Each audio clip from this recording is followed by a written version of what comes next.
Hello दोस्तों, welcome to निक मैकटेक। आज की वीडियो में हम 10 multiple choice of question and answer देखेंगे एब्रेसिव जेट मशीनिंग के ऊपर। ठीक है, तो देखते हैं। सबसे पहला जो हमारा यहाँ पर क्वेश्चन दे रखा है कि which of the following is unconventional process of machining. देखो, मैंने अभी तक इसमें बहुत सारी वीडियो बना चुका हूँ, प्लेलिस्ट बना दी है। अगर आपने वो वीडियो नहीं देखी है तो इसकी लिंक ऊपर आई बटन और नीचे डिस्क्रिप्शन बॉक्स में मिल जाएगी, आप वहाँ पर देख लेना। तो इसमें मैंने आपको बताया है कि जो अनकन्वेंशनल मशीनिंग प्रोसेस कौन कौन सी होती है और कन्वेंशनल मशीनिंग प्रोसेस कौन कौन सी होती है। ठीक है, तो यहाँ पर पहला जो क्वेश्चन हमको दे रखा है कि which of the following is unconventional machining process. तो आप लोगों को पता है जो मिलिंग जो होती है ये कैसी प्रोसेस है, ये कन्वेंशनल मशीनिंग प्रोसेस होती है। ड्रिलिंग ये भी कन्वेंशनल मशीनिंग प्रोसेस होती है। जबकि जो एब्रेसिव जेट मशीनिंग जो है ये कैसी प्रोसेस होती है, अनकन्वेंशनल मशीनिंग प्रोसेस होती है। ये बात आपको याद रखनी है। और इसमें हम किसका यूज़ करते हैं एब्रेसिव जेट मशीनिंग में? एब्रेसिव पार्टिकल्स का यूज़ करते हैं हम। ठीक है, एब्रेसिव पार्टिकल का जेट बनता है, उसके द्वारा मेटल को रिमूव करते हैं हम लोग। तो ये होता है एब्रेसिव जेट मशीनिंग में। तो पहले क्वेश्चन का आंसर क्या हो गया कि AJM यानी कि abrasive jet machining is a unconventional machining process. यही आपका आंसर हो गया, यहाँ पर लिखा हुआ है कि AJM stand for abrasive jet machining and it is a unconventional process of machining. Second question को हम देखते हैं। सेकंड क्वेश्चन हमारा क्या है कि abrasive jet machining process can be used for. Abrasive jet machining किसके लिए यूज होती है ये हमको बताना है। तो देखो, एब्रेसिव जेट मशीनिंग जो है ये भी वर्सेटाइल होती है, मोर वर्सेटाइल होती है। यानी कि इसको हम मेटल और नॉन मेटल दोनों के लिए यूज़ कर सकते हैं। इसका मतलब ये हुआ कंडक्टर के लिए भी एब्रेसिव जेट मशीनिंग हम यूज़ कर सकते हैं, इंसुलेटर के लिए भी एब्रेसिव जेट मशीनिंग यूज़ कर सकते हैं, और मेटल्स के लिए तो एब्रेसिव जेट मशीनिंग यूज़ कर ही सकते हैं। तो आंसर यही हो गया कि abrasive jet machining is more versatile, can be use for metal as well as non metal. तो डी इसका क्या हो गया, सही ऑप्शन हो गया, सही आंसर हो गया, ऑल ऑफ द मेंशन। देखिए नेक्स्ट क्वेश्चन की तरफ बढ़ते हैं। नेक्स्ट क्वेश्चन हमारा है कि which of the following is a conventional process of machining. हमको बताना है कि कन्वेंशनल मशीनिंग प्रोसेस कौन सी है। देखो, आपको अच्छी तरीके से पता है इलेक्ट्रोकेमिकल मशीनिंग, ये भी मैं आपको बता चुका हूँ ये कैसी प्रोसेस है, अनकन्वेंशनल मशीनिंग प्रोसेस है। और इलेक्ट्रॉन बीम मशीनिंग ये भी अनकन्वेंशनल मशीनिंग प्रोसेस है। एब्रेसिव जेट मशीनिंग अभी मैंने आपको बताया है, ये अनकन्वेंशनल मशीनिंग प्रोसेस है। लेकिन जो ड्रिलिंग है ये कैसी मशीनिंग प्रोसेस है, ये कन्वेंशनल मशीनिंग प्रोसेस है। तो इसका आंसर क्या होगा, ड्रिलिंग। ड्रिलिंग इज वो कन्वेंशनल मशीनिंग प्रोसेस। ठीक है, ये आंसर होगा, drilling is conventional process of machining. Next question हम देखते हैं। नेक्स्ट क्वेश्चन हमको दे रखा है for machining of plastic material which of the unconventional process can be use effectively. अब देखो, आपको अच्छी तरीके से पता है, अगर आपने वीडियो देखी है पिछली तो आपको पता होगा इसका आंसर। क्यों? क्योंकि देखो, इलेक्ट्रोकेमिकल मशीनिंग है ये वर्सेटाइल नहीं होती, यानी कि ये केवल नॉन मेटल के ओनली मेटल यानी गुड कंडक्टर ऑफ इलेक्ट्रिसिटी उनके लिए यूज़ होती है। इलेक्ट्रॉन बीम मशीनिंग भी उन्हीं के लिए यूज़ होती है। जबकि जो एब्रेसिव जेट मशीनिंग अपनी है ये वर्सेटाइल होती है, ये मेटल और नॉन मेटल दोनों के लिए यूज़ होती है।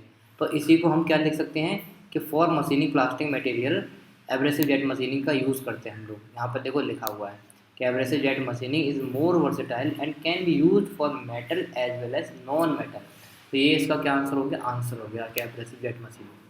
ठीक है, नेक्स्ट क्वेश्चन को हम बढ़ते हैं। नेक्स्ट क्वेश्चन हमको दे रखा है कि metal remove rate is abrasive jet machining increase with. देखो, ये बहुत इंपॉर्टेंट क्वेश्चन है।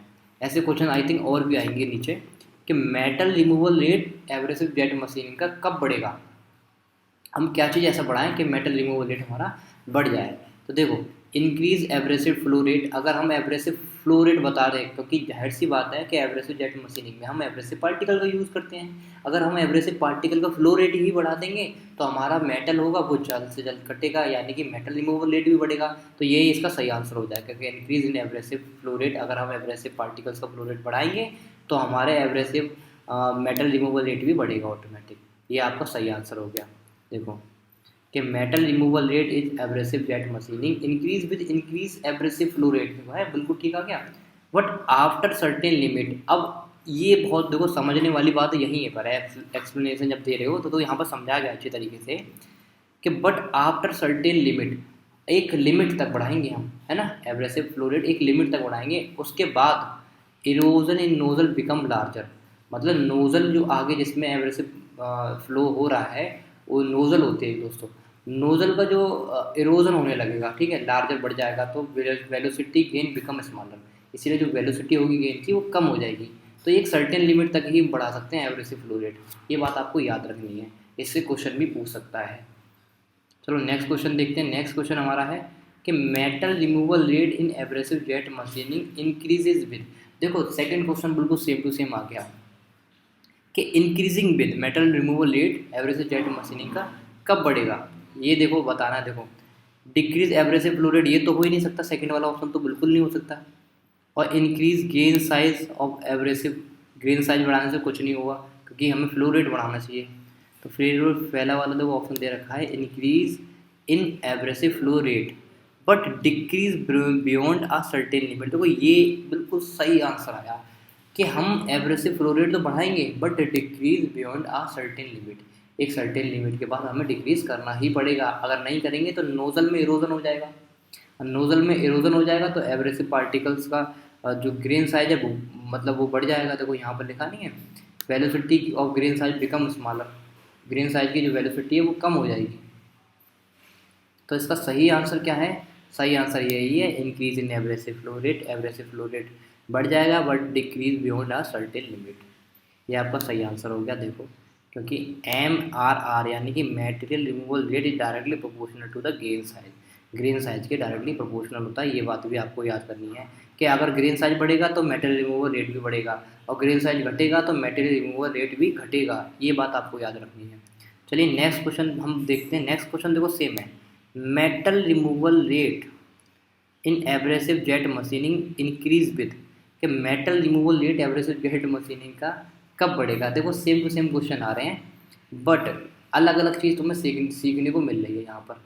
देखो यहाँ अगर हम देखे जाए तो डिक्रीज एब्रेसिव फ्लो रेट ये तो होगा ही नहीं, सेकंड वाला ऑप्शन तो हो ही नहीं सकता अपना। डिक्रीज ग्रेन साइज ये भी नहीं हो सकता क्योंकि अभी आपको पता है ग्रेन साइज के डायरेक्टली प्रोपोर्शनल होता है। तो देखो पहला जो ऑप्शन है increase in stand off distance but decrease beyond a certain limit, ये आपका सही आंसर हो गया कि material removal rate is directly proportional to the stand off distance up to certain limit, after certain limit kinetic energy of abrasive start decreasing, एक certain limit के बाद जो काइनेटिक एनर्जी होती है एब्रेसिव की पार्टिकल्स की, ठीक है, वो कम होने लगती है। इसीलिए इसका जो सही आंसर होगा वो क्या होगा कि increase in stand off distance but decrease beyond a certain limit.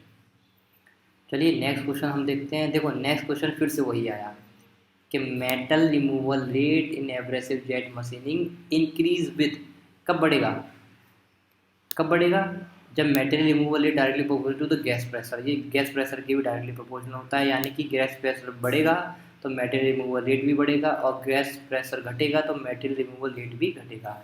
देखो दोस्तों 4-5 क्वेश्चन सेम टू सेम आ गए, एक तो ये आ गया मेटेरियल रिमूवल रेट है ना एवरेज जेट इंक्रीज विद कब बढ़ेगा, क्योंकि पहली बात आपको याद रखनी है क्या material removal rate directly proportional होता है गैस प्रेशर के, एक ये आपको याद रखना है, गैस प्रेशर बढ़ेगा तो मेटेरियल रिमूवल रेट भी बढ़ेगा और गैस प्रेशर अगर घटेगा तो मेटेरियल रिमूवल रेट भी घटेगा, ये एक क्वेश्चन था। सेकंड जो आपको अपना था कि stand off distance certain limit तक बढ़ाएंगे उसके बाद काइनेटिक एनर्जी डिक्रीज होने लगती है, ये बात आपको याद रखनी है।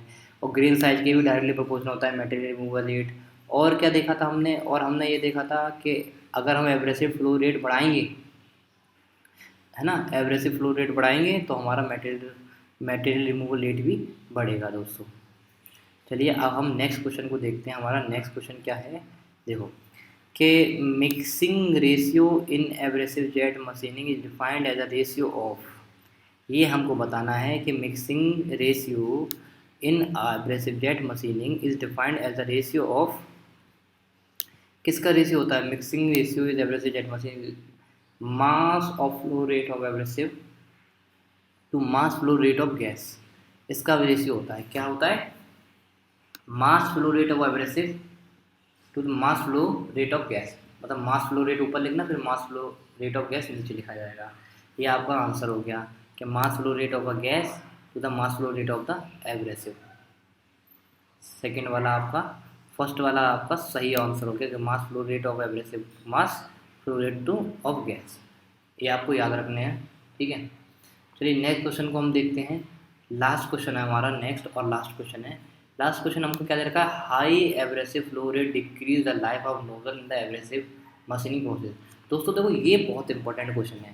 इसमें पूछा गया आपको कि high abrasive flow rate decrease the life of nozzle in abrasive machining process, ये हमको बतानी है। तो आपको अच्छी तरीके से पता है, अगर हमारा एब्रेसिव फ्लो रेट ज़्यादा है तो मैंने पिछली अभी ऊपर ही बताया आपका क्या होगा कि नोजल इरोजन होने लगेगा नोजल के ऊपर। तो वही यहाँ पर आंसर क्या होगा, ट्रू। आंसर क्या होगा, ट्रू। कि high abrasive flow rate decrease the life of nozzle, nozzle की लाइफ को कम कर देता है, तभी तो इरोजन होने लगता है। ठीक है, तो यहाँ पे लिखा है due to high velocity erosion start in nozzle, nozzle में क्या आता है, इरोजन होने लगता है, which further decrease its life, और जो कि उसकी लाइफ घटा देता है। तो दोस्तों आपको वीडियो कैसी लगी आप मुझे नीचे कमेंट में बताएं। अगर आपको वीडियो पसंद आई हो तो इस वीडियो को लाइक करें और अपने दोस्तों के साथ शेयर जरूर करें। मिलते हैं नेक्स्ट वीडियो में, तब तक के लिए बाय, थैंक यू।